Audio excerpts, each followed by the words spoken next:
Hi guys, how are y'all doing? We're gonna go ahead and do our social studies lesson for this week. Remember we traveled to China last week. Let's find China. That's our China. This week we're going to travel to a place that's actually very close to China. It's still part of Asia, but it's actually made up of a bunch of different islands. Can you find it? Can you see it? This is China, this big old thing right here. This is all Asia here. This right here. This is Japan. We're going to travel all the way to Japan. So if we wanted to travel, we're already in China. We're hanging out in China. If we wanted to travel to Japan, how could we get there? Could we take a bus there? I don't think so, because Japan is made up of a bunch of different islands. And remember, islands are all surrounded by water. I don't know of any buses that can go on water. So we could either take an airplane to get over there, or we could take a ship or a boat and get over there, okay? So we're gonna travel all the way to Japan. On your worksheet, it's page 123 through 128. So we're gonna go over all three of these that are all part of our social studies lesson for this week. All right, and I also have this awesome stuff here to show you. Look at this, isn't that neat? All right, let's get started. Excuse me. So this girl here is Miyako. She's right here. Miyako. Here's Japan. A little closer look. Here's Miyako. Miyako is the one that's going to show us all around Japan. Okay? So Miyako lives in Japan. She's excited about having us to come and visit her island country. Miyako lives close to Mount Fuji, one of the most beautiful mountains in the world. This is it. Isn't that beautiful? Oh my goodness.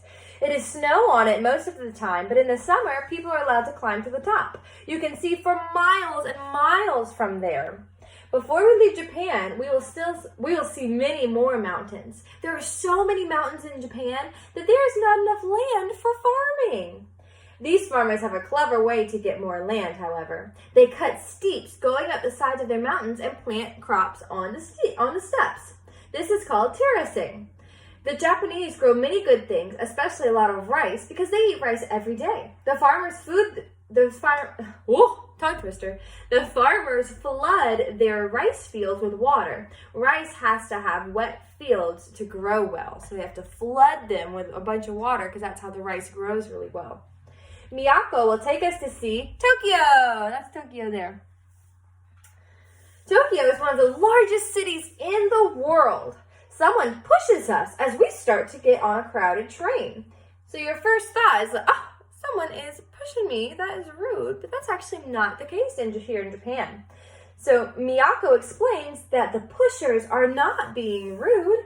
During the busy times of the day, these people get paid to push so more people can get on the train. Can you believe that? It's someone's job to push you on the train so they can shove as many people onto the train as they can, and they get paid. That's their job, to push people, to just help them scoot onto the train. As the train pulls out of the station, we see signs that have the same kind of writing we saw in China. That's because the Japanese write with characters too. So just like we remember how you wrote the character, you wrote the character big for the word big in our China social studies lesson. Well, in Japan, they do the same thing. They write with characters. They read and write with those characters, not like the ABCs like we do here in America. So in Japan, it's just like China. They read and write using those characters. But we have to look quickly at all those characters because the train is starting to go fast. It can go 150 miles per hour. That's more than twice as fast as Dad goes on the highway. No wonder they call this train the Bullet. Japan has many earthquakes. Can you see everything? Good. In Tokyo, you can usually feel the ground shake a little every few days. Once in a while, a bad earthquake will shake Japan so badly that buildings fall down. The Japanese also eat a lot of fish. They often have sushi. Sushi is rice with things like fish and vegetables added. Raise your hand if you like sushi. I hear Levi. I love sushi, but it's not everybody's favorite. It's different, but I love sushi. I think it's delicious. Let's move on. We're gonna learn more about Japan. Isn't that neat? Oops, hold on. Gotta get on my pages right.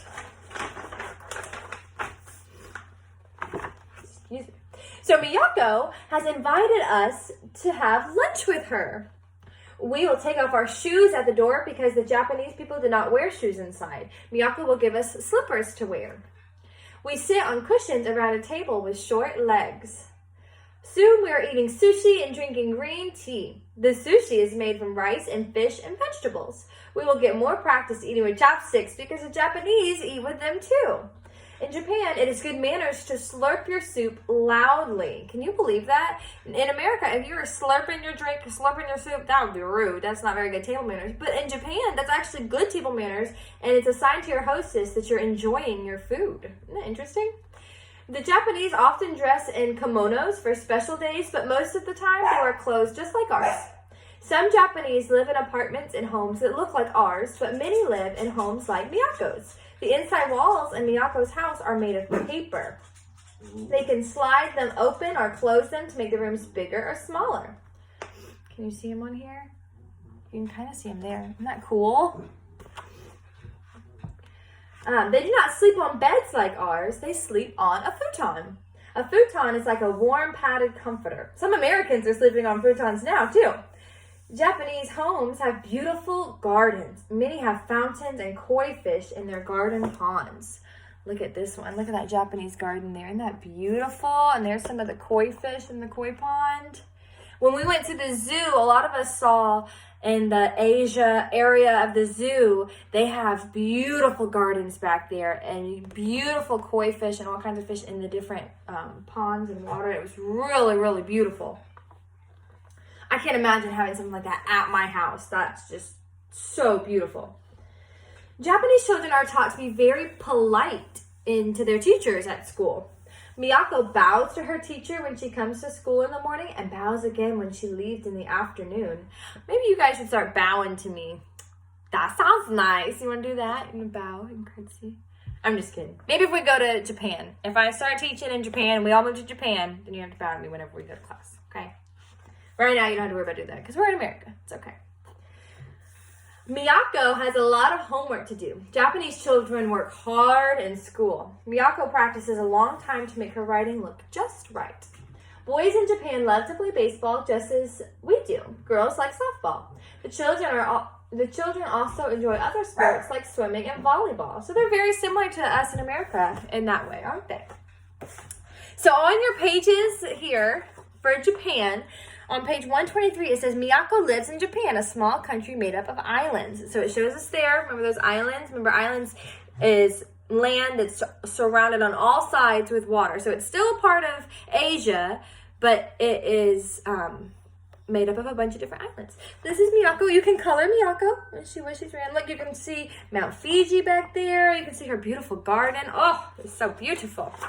On the back of this one, whoa, it says Japan needed more land for crops. They made steps on the sides of mountains. They plant crops on the steps. Rice is one of the main crops for Japan. There's nothing to do on this page. I just thought this is really cool, too. You can see the different crops that are growing. My guess is that this is rice. Did they say it on here? Yeah, well, it says one of the main crops. But I can tell because whenever they go to plant rice crops, remember they told us that they had to flood the land. So you can see all the water on here to help the rice grow properly. So he's farming some rice. That's page 123, 124, 125, 126. It says Miyako eats at a low table with her family. Her house has sliding walls inside. The walls are made of paper. Japanese children work hard at school. Miyako writes her name like this. Isn't that cool? That's how she writes her name. That is so neat. On the back here, it says Japanese children like to play baseball. Many Japanese homes have koi fish in their garden ponds, which is just so neat. And so you can color these fish here, but what color do you think you're going to color? It tells you on them. Orange. Very good. You're going to color them both orange, okay? Very nice, very nice. And last but not least, it says Japan is called the land of the rising sun. This is a Japanese flag. It's white, and right in the middle is a big circle, and you're going to color it. What color are you going to color it, you think?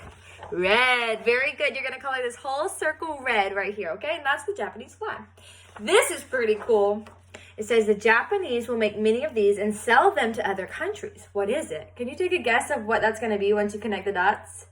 That is a car. That's right. So you can connect the dots starting with 1 all the way to 25. So connect the dots 1 to 25 and you'll have a really cool car. And on the back we have Mount Fuji. It says Mount Fuji is one of the most beautiful mountains in the world. Yeah, that's beautiful. And then it says Japan has many pretty gardens. Also beautiful. Okay, so that's pretty easy peasy. I enjoyed going to Japan with you guys. We only have one more place to visit after Japan. That's it. Then we would have traveled the world. All right? Don't forget, reach out to me if you need anything at all. Good work today, guys. I love you. I love you. Mwah. Bye.